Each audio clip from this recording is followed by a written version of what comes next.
ويبشر المؤمنين الذين يعملون الصالحات أن لهم أجرا كبيرا.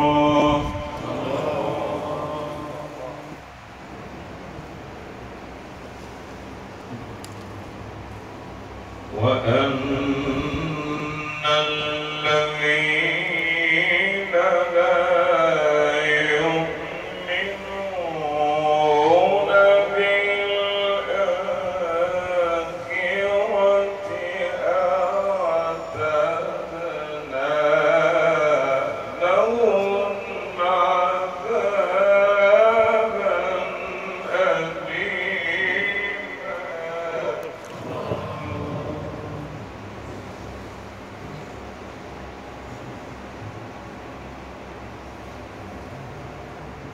ويدعو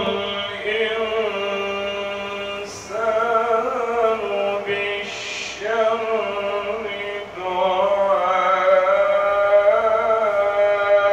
دعاءه بالخير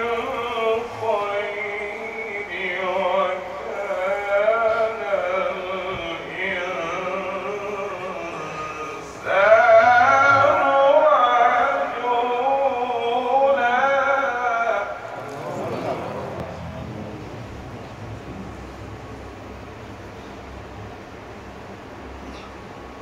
إن هذا القرآن يهدي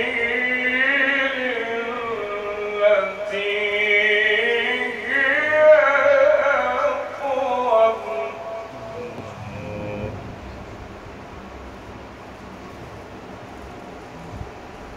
ويبشر